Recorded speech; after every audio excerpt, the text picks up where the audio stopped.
Student, welcome back to दिया coaching institution. आज हम आपके लिए 1857 की क्रांति के बहुत ही महत्वपूर्ण प्रश्न लेकर आए हैं। इन एमसीक्यूज के साथ में आपको डिटेल एक्सप्लेनेशन भी दिया जाएगा ताकि आपका कॉन्सेप्ट भी क्लियर होता जाए। यानी अगर इस क्वेश्चन से रिलेटेड और घुमा फिरा के क्वेश्चन पूछा जाए तो आप उसे भी अपने एग्जाम में कर पाए। तो यहाँ पर एमसीक्यू के साथ में कॉन्सेप्ट भी क्लियर करवाया जाता है, डिटेल एक्सप्लेनेशन दिया जाता है, जो आपके कंपटीशन एग्जाम के लिए बहुत इंपॉर्टेंट है।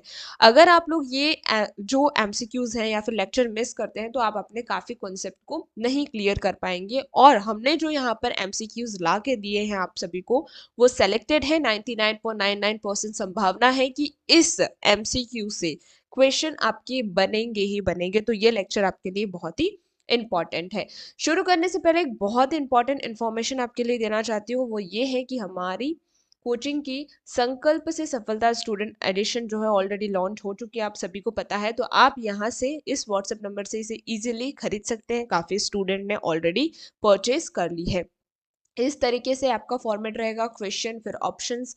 आप इसे एक मॉक टेस्ट की तरह भी दे सकते हैं। यहाँ पर आप आंसर देख सकते हैं और यहाँ पर आपका डिटेल एक्सप्लेनेशन है जो कि आपके कॉन्सेप्ट को क्लियर कर देगा। यानी हम ये कहें कि आर्टिकल ऑफ इंडियन कॉन्स्टिट्यूशन और इंडियन कॉन्स्टिट्यूशन के 500 प्लस कॉन्सेप्ट यहाँ पर इस पीडीएफ में आप कवर कर सकते हैं, जो कि किसी भी एग्जाम के लिए आप इस पीडीएफ को परचेज कर सकते हैं। चाहे आप यूपीएससी के लिए प्रिपेयर कर रहे हो, एसएससी के लिए कर रहे हो, या फिर आरपीएससी के कर रहे हो, रेलवे, बैंकिंग, किसी के लिए भी कर रहे हो तो आप इस पीडीएफ को इजीली परचेज कर सकते हैं। स्टार्ट करते हैं हमारे एमसीक्यूज 1857 की रिवॉल्ट के ऊपर।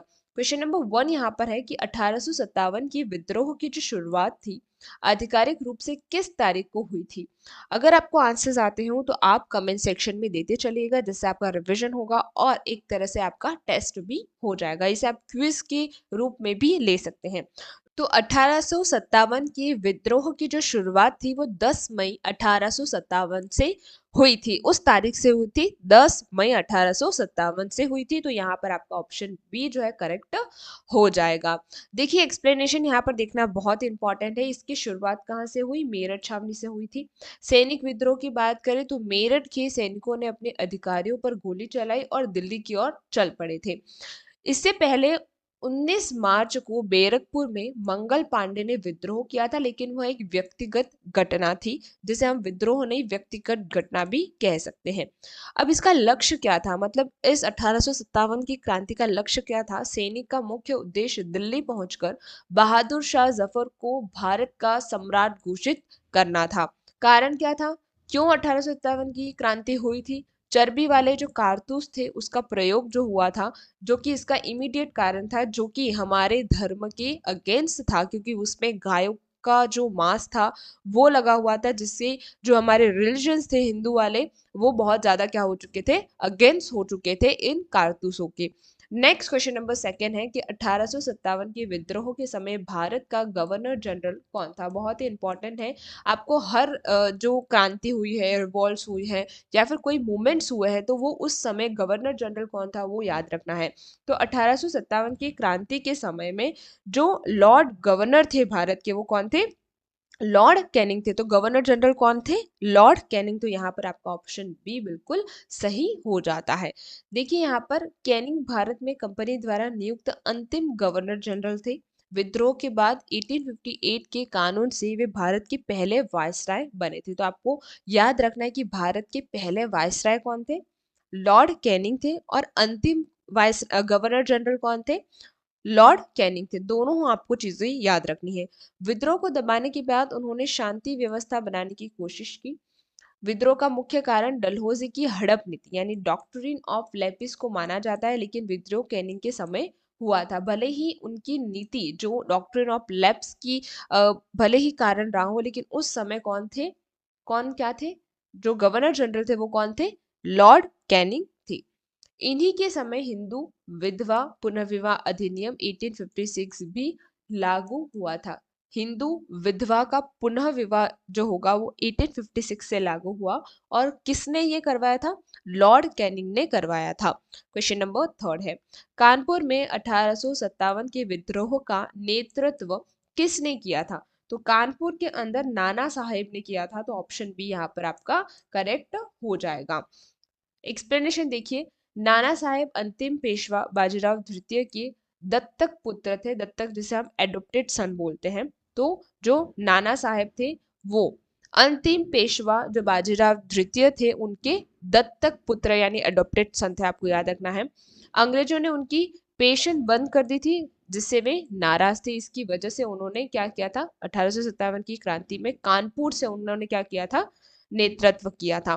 तात्या टोपे नाना साहब के मुख्य सेनापति थे जिन्होंने युद्ध में उनका साथ दिया। अजीमुल्ला खान नाना साहब के सलाहकार और कूटनीतिज्ञ थे, जो कि आपको पूछा जा सकता है कि उनके सहायक कौन थे। विद्रोह के बाद नाना साहेब नेपाल चले गए थे, जो कि परिणाम के स्वरूप हम देखेंगे कि 1857 की क्रांति के बाद नाना साहब का क्या हुआ, तो वो नेपाल चले गए थे। क्वेश्चन नंबर 4 है, बरेली में विद्रोह का नेतृत्व किस नेता ने किया था। बरेली के अंदर विद्रोह का नेतृत्व किसने किया था, तो बरेली के अंदर खान बहादुर खान ने किया था, तो ऑप्शन बी यहाँ पर करेक्ट हो जाएगा। एक्सप्लेनेशन है कि खान बहादुर खान रोहिला वंश के वंशज थे। बहुत ही इंपॉर्टेंट ये है कि पूछा जाता है कि खान बहादुर खान जो है वो कौन से वंशज से थे, तो ये रोहिला वंशज के वंशज थे, ठीक है। उन्होंने बरेली में एक समांतर सरकार बनाई और खुद को नवाब घोषित किया था। उन्होंने हिंदू मुस्लिम एकता पर बहुत जोर दिया था। अंग्रेज कमांडर कैंपबेल ने बरेली के विद्रोह को कुचला था। तो आ सकता है क्वेश्चन कि जो बरेली के अंदर जो विद्रोह था उसको किसने रोका था या फिर कुचला था, तो कैंपबेल जो एक अंग्रेज कमांडर था उसने वहां पर उसे बंद करवाया था। अंत की बात करें, उन्हें अंत में अंग्रेजों ने फांसी दे दी थी, किसको, खान बहादुर खान को। नेक्स्ट क्वेश्चन नंबर 5 है, 1857 की क्रांति का प्रतीक यानी सिंबल क्या निश्चित किया गया था। क्या सिंबल की बात की है यहाँ पर, तो सिंबल क्या था यहाँ पर, कमल और रोटी। ऑप्शन ए बिल्कुल सही हो जाएगा। 1857 की क्रांति का प्रतीक या सिंबल हम कहें तो वो कमल और रोटी निश्चित किया गया था। प्रतीक की सॉरी प्रचार की बात करें, कमल के फूल को सैनिकों के बीच और चपाती रोटी को आम जनता के बीच घुमाया गया था। यह विद्रोह की गुप्त योजना और एकांत का संदेश देने का एक माध्यम था। यानी अगर एक दूसरे से दूसरे जगह एक जगह से दूसरी जगह अगर संदेश पहुंचाना है तो वो उस कमल के फूल के अंदर या फिर रोटी के अंदर छुपाकर भेजा जाता था। विद्रोह की मूल तारीख 31 मई 1857 तय की गई थी। समय से पहले विद्रोह शुरू होना इसकी विफलता का एक बड़ा कारण रहा है। अगर हम देखें कि 1857 की क्रांति की जो तारीख थी वो 31 मई 1857 तय करी की गई थी, लेकिन ये उससे पहले ही शुरू हो गया, जिसका एक बड़ा कारण था कि वो विफल हुआ था। यह प्रतीक दिखाता था कि विद्रोह केवल सैनिकों का नहीं बल्कि जनता का भी था। तो आप ये कह सकते हैं कि ये सिर्फ जो सैनिक थे उनका विद्रोह नहीं था, लेकिन जनता भी उसमें शामिल हो गई थी, तो ये जनता का भी विद्रोह था। नेक्स्ट क्वेश्चन नंबर यहाँ पर 6 है, महारानी लक्ष्मीबाई ने विद्रोह का नेतृत्व कहाँ से किया था। ये सभी को आता होगा, ऑप्शन सी झांसी बिल्कुल सही हो जाएगा। यहाँ इंपॉर्टेंट पॉइंट क्या है कि अंग्रेजों ने उनके दत्तक पुत्र दामोदर राव को उत्तराधिकारी मानने से मना कर दिया था, क्योंकि उस समय डॉक्ट्रिन ऑफ लैप्स जो थी वो पॉलिसी चल रही थी, जो कि किसने इंट्रोड्यूस की थी, लॉर्ड डलहौजी ने की थी। उन्होंने प्रसिद्ध नारा दिया था, मैं अपनी झांसी नहीं दूंगी। जून 1858 में ग्वालियर के पास अंग्रेजों से लड़ते हुए वे शहीद हुई। अंग्रेज जनरल हुरोज जिसे हुज रॉस कहते थे ने उनका मुकाबला किया था।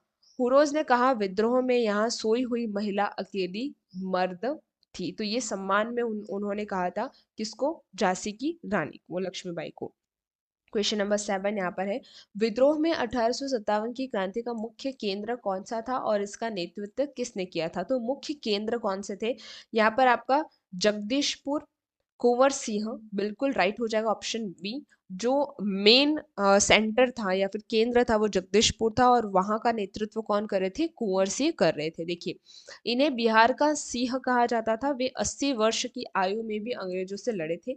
अंग्रेजों ने उनकी जमींदारी छीन ली थी, इसलिए वो अगेंस्ट हो गए थे। उन्होंने आजमगढ़ यूपी तक के क्षेत्र को अंग्रेजों से मुक्त करा लिया था। वे छापामार युद्ध तकनीकी में माहिर थे। युद्ध में घायल होने के कारण अप्रैल 1858 में उनकी मृत्यु हो चुकी थी। तो ये उनके बारे में, किसके बारे में, कुंवर सिंह के बारे में। क्वेश्चन नंबर 8 है, लखनऊ में विद्रोह का नेतृत्व किस महिला ने किया था? तो यहाँ पर आपका ऑप्शन बी बेगम हजरत महल बिल्कुल करेक्ट हो जाएगा कि लखनऊ के अंदर बेगम हजरत महल ने विद्रोह का नेतृत्व किया था। इन्हें महक परी के नाम से भी जाना जाता था। आपको याद रखना है कि वो कौन सी रानी है जिन्हें महक परी के नाम से जाना जाता था, तो बेगम हजरत महल को। नवाब वाजिद अली शाह को गद्दी से हटाकर अवैध को हड़प लिया था। इसका कारण था कि उन्होंने, किसने, महक परी या फिर बेगम हजरत महल ने विद्रोह लखनऊ से शुरू किया था। क्यों, कारण क्या था विद्रोह का? कि नवाब वाजिद अली शाह ने उन्हें गद्दी से हटाकर अवध क्या किया था, हड़प लिया था। उन्होंने अपनी अल्पायु पुत्र बिरजित कादिर को नवाब घोषित किया था। हेनरी लॉरेंस और कैंपबेल ने लखनऊ में विद्रोह को दबाया था। तो दमन किसने किया, फिर समाप्त किसने किया? तो हेनरी लॉरेंस और कैंपबेल ने किया था। झांसी की रानी की तरह समझौता न करते हुए वे नेपाल चली गई थी। लेकिन जिस जिस तरह से झांसी की रानी अंत तक लड़ी थी, लेकिन उसी तरह से जो हजरत महल जो है वो नहीं लड़ी और वो नेपाल चली गई थी। क्वेश्चन नंबर 9 है, किस अंग्रेज जनरल ने दिल्ली पर पुनः कब्जा किया था? यहाँ पर हडसन और निकलसन बिल्कुल राइट हो जाएगा, ऑप्शन ए। ये दो अंग्रेज थे जिन्होंने दिल्ली पर पुनः कब्जा कर लिया था। किसने? हडसन और निकलसन ने। सितंबर 1857 में अंग्रेजों ने दिल्ली पर फिर से अधिकार कर लिया। अंतिम मुगल सम्राट को हुमायूं के मकबरे से गिरफ्तार किया गया था। बहादुर शाह जफर को रंगून यानी म्यांमार भेज दिया गया, जहां पर 1862 में उनकी मृत्यु हो गई। तो ये क्वेश्चन काफी पूछा जाता है कि बहादुर शाह जफर को कहाँ भेजा गया था? रंगून, म्यांमार भेज दिया गया था। और उनकी मृत्यु कब हुई थी? 1862 में हुई थी। हडसन ने सम्राटों के बेटे और पोते को गोली मार दी थी। किसकी? सम्राट के बेटे और पोते को। दिल्ली को जीतने के दौरान निकलसन घायल हुआ और बाद में उसकी मौत हो चुकी थी। क्वेश्चन नंबर 10 है, 1857 के विद्रोह के दौरान मौलवी अहमदुल्ला ने कहां से नेतृत्व किया था? तो उन्होंने फैजाबाद से नेतृत्व किया था। ऑप्शन ए करेक्ट हो जाएगा। किसने? मौलवी अल्हम्दुल्ला ने फैजाबाद से नेतृत्व किया था। उन्होंने अंग्रेजों के खिलाफ जिहाद का आह्वान किया था। किसका आह्वान किया था? जिहाद का। अंग्रेजों ने उन्हें अपना सबसे कट्टर दुश्मन मानते थे। किन्हें? किन्हें मानते थे? मौलवी अहमदुल्ला को, जिसने कहाँ से नेतृत्व किया था? फैजाबाद से। अंग्रेजों ने उन्हें पकड़ने के लिए 50,000 रुपए का इनाम रखा था। वे तमिलनाडु आर्कटेक के मूल निवासी थे, लेकिन बाद में फैजाबाद में बस गए थे। दमन की बात करें तो कैंपबेल ने फैजाबाद के विद्रोह को पूरी तरह से कुचल दिया था। नेक्स्ट क्वेश्चन है हमारा यहाँ पर 11, तात्या टोपे का वास्तविक नाम क्या था? बहुत ही इंपॉर्टेंट क्वेश्चन है। तो तात्या टोपे का जो वास्तविक नाम था वो था रामचंद्र पांडुरंग। तो ऑप्शन ए यहाँ पर आपका करेक्ट हो जाएगा। वे नाना साहब के सेनापति थे और ग्वालियर में लक्ष्मीबाई की मदद उन्होंने की थी। उनके मित्र मान सिंह ने उन्हें धोखा देकर अंग्रेजों को पकड़वा दिया था। उनके मित्र ने, मान सिंह ने। अप्रैल 1859 में उन्होंने शिवपुरी यानी एमपी में फांसी दी गई थी। उन्हें उन्हें छापामार युद्ध का बहुत बड़ा जानकार माना जाता था। उनकी फांसी के साथ 1857 की विद्रोह का अंत माना जाता है। किसका? किसके फांसी से? नाना साहेब, सॉरी, तात्या टोपे के फांसी के साथ ही 1857 के विद्रोह का अंत माना जाता है। उन्हें फांसी कब दी थी? अप्रैल 1859 में शिवपुरी मध्य प्रदेश में उन्हें फांसी दी गई थी। नेक्स्ट क्वेश्चन नंबर 12 है, 1857 के विद्रोह को भारत का प्रथम स्वतंत्र संग्राम किसने कहा था? तो यहाँ पर प्रथम जो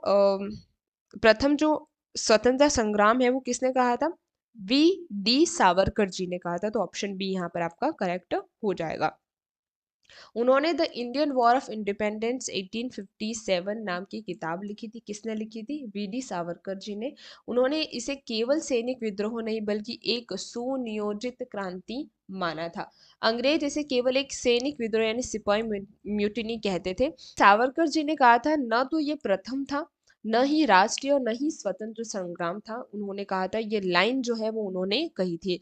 सावरकर ने विचारों के बाद के क्रांतिकारियों को बहुत प्रेरित किया था, उनकी बुक या फिर उनके जो विचार थे, उन्होंने कहीं ना कहीं बाद में 1857 की क्रांति के बाद में काफी जो क्रांतिकारी थे उनको क्या किया था, प्रेरित किया था।